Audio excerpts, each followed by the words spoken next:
takal mga katrupa. Ayan, in-estimate po natin dahil marami po yung ating papakainin na manok. Paghalo po ng ating greens mga katrupa, nilagyan po natin siya ng honey mga katrupa.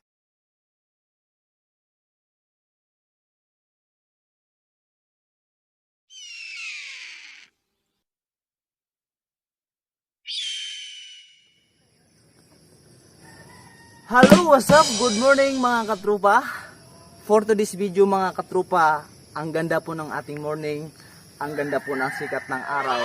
Kaya sa aking mga solid viewers dyan, sa aking mga solid subscribers, sa aking mga silent viewers, kumusta naman po kayo dyan? Ayan. Ngayong umagang ito mga katrupa ay akin pong ibabahagi sa inyo, akin pong i-share sa inyo ang aking munting kaalaman tungkol po sa ating pag-feeding sa ating mga alagang mga manok mga katrupa, na kailangan po natin nalagyan sila o bigyan sila ng food supplement na atin pong ihahalo sa kanilang pagkain mga katrupa, na 3 times a week po natin silang lagyan ng honey ang kanilang pagkain na ating mga cock na manok ay atin po silang mapanatili na malusog, balakas, masigla ang kanilang katawan mga katrupa. A few moments later. So mga katrupa, ito na po. Atin po mga katrupang banlawan ang ating binababad po na grains or hagibis na atin pong pinapakain sa ating mga alagang mga manok mga katrupa. So, yun. So, ang gagawin natin, banlawan natin ng maayos para nang sa ganon, ating greens ay malinis po ng maayos mga katrupa. So, ganun lang mga katrupa.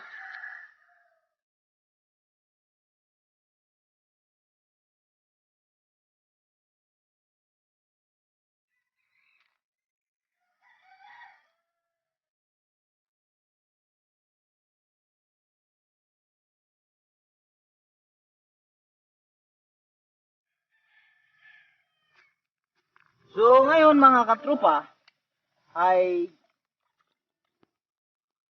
atin pong lagyan siya ng honeybee.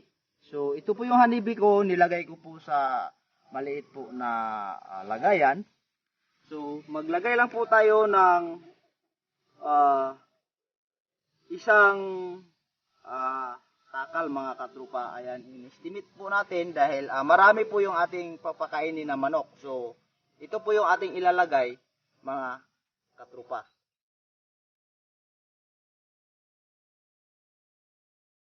Ngayon mga katrupa ay una po nating ilalagay dahil nabanlawan na po ito. Saka po natin siya lagyan ng honeybee.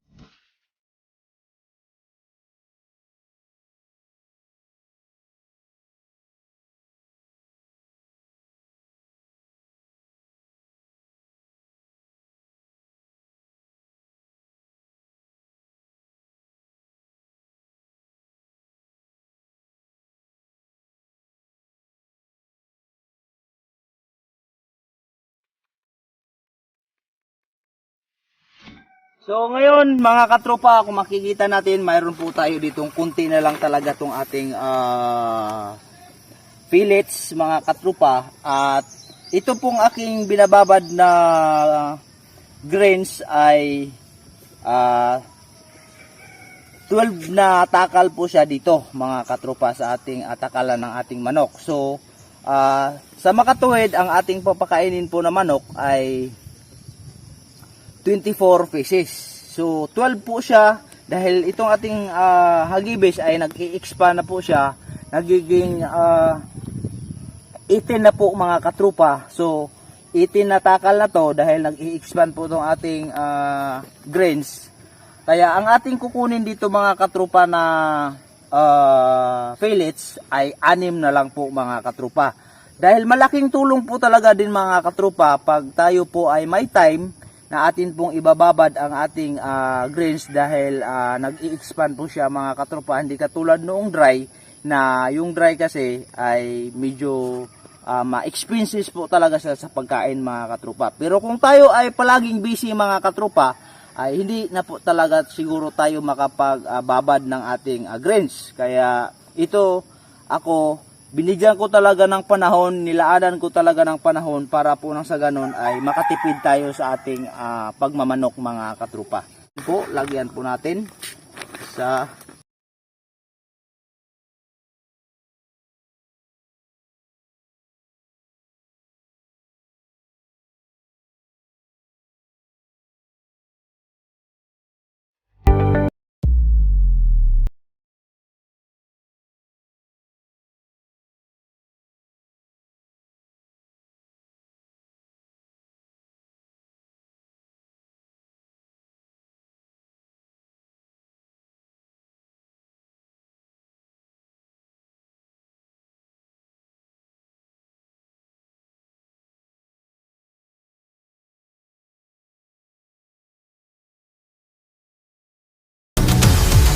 So ngayon mga katropa, ito na po ang resulta sa ating paghalo po ng ating greens mga katropa. Nilagyan po natin siya ng honey mga katropa. So ang paglagay ko po ng honey ay ulitin ko ay sa loob po ng isang linggo ay 3 beses lang po every morning. So yun mga katropa, bigyan ang ating manok na naka cording po sila mga katropa. Kung makikita natin, ayan po sila. So, yun po mga katropa. So, mga katropa, magkakain na po tayo ng ating alagang mga manok, mga katropa.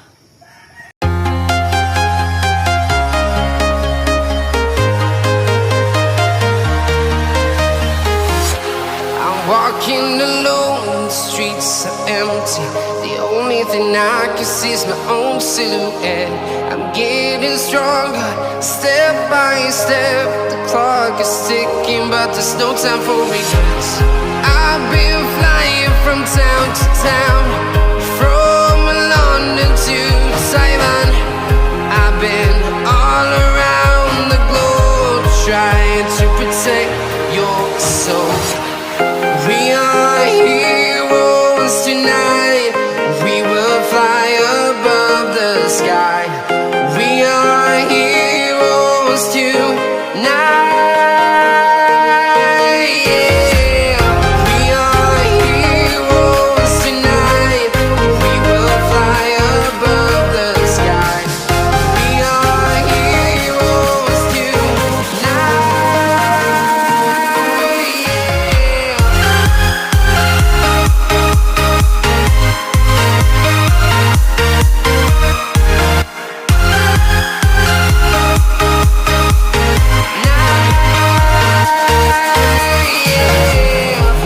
Ginagawa mo?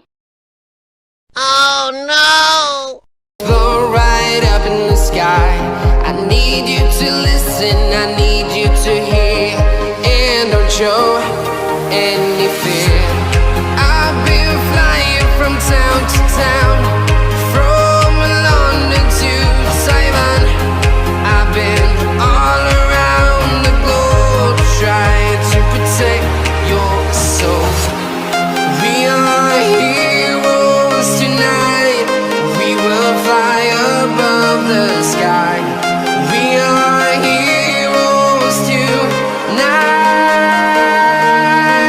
Yeah. We are heroes tonight.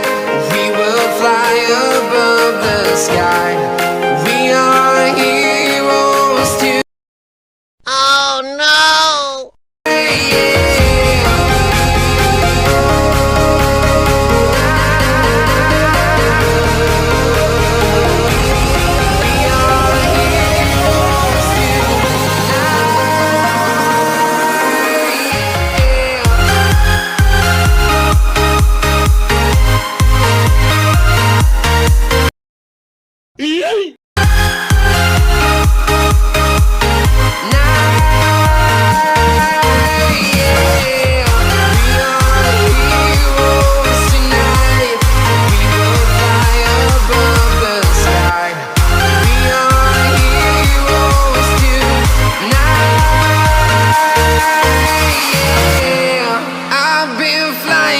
town to town, from London to Taiwan. I've been all around the globe trying to protect your soul. So ngayon mga katropa, ito pong dalawa natin broodcock na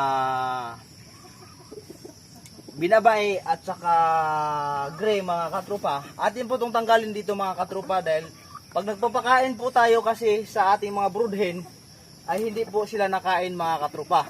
So yun mga katropa, atin pong kukunin.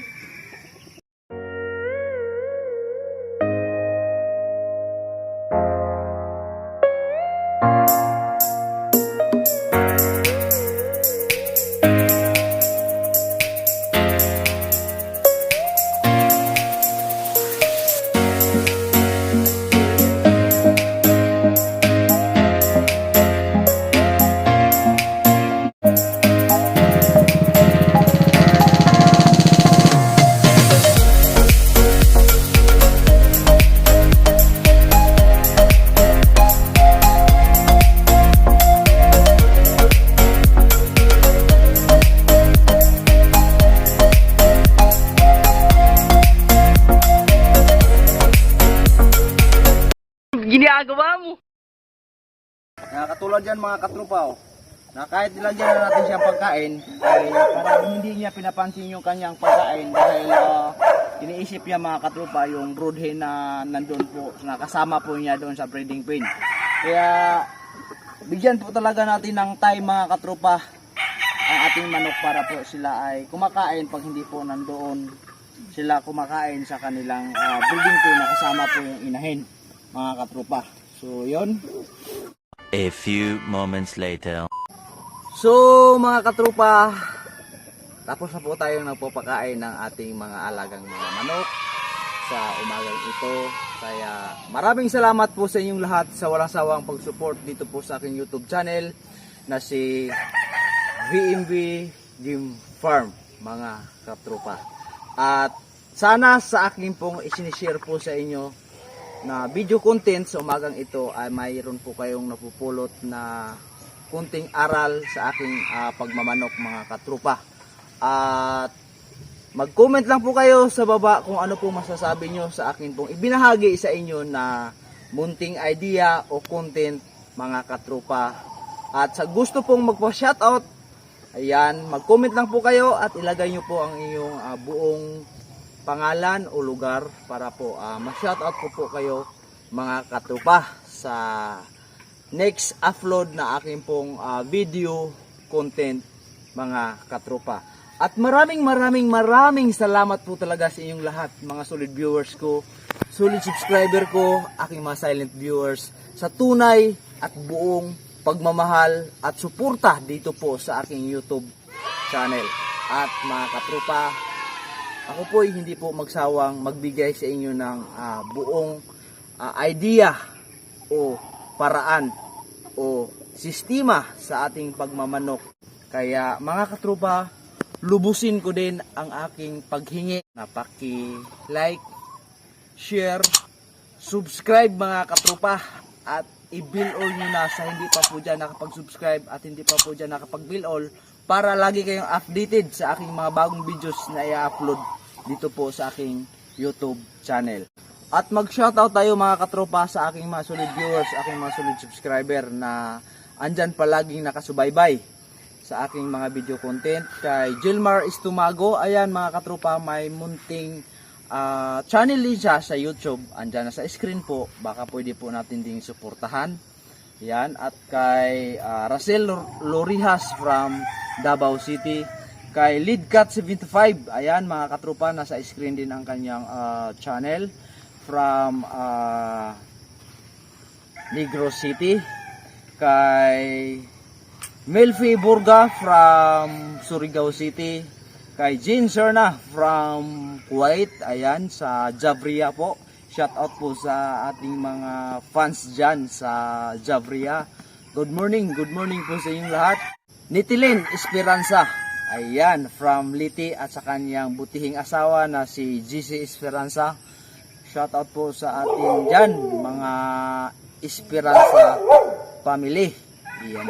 At kay Marlon Zerna from Busay, Cebu City. Ayan, shoutout po. At sa mga aking kaibigan na nagmamanok dito po sa Villa Ramos, Manukan, Zamboanga del Norte, shoutout po sa inyo lahat. At kay Jim Tan from Manila, shoutout po.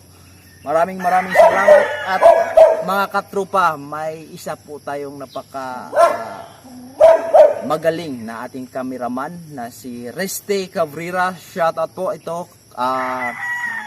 Cameraman ko ngayon at pinapa-shoutout po siya ni Aida Bulay saging from Linabo, Dipolog City. Ayan, pinapa-shoutout po ang ating cameraman sa ating sa kanyang itihing girlfriend. Ayan. Sana po. Kaya mga katrupa, maraming salamat po sa inyong lahat sa walang sawang pag-support sa ating YouTube channel na si VMB Game Farm, mga katrupa. So, yun mga katrupa ang ating video content. Kaya maraming salamat po sa inyong lahat. God bless us all. Bye-bye. Hey there. Subscribe to my channel. And also press this bell icon.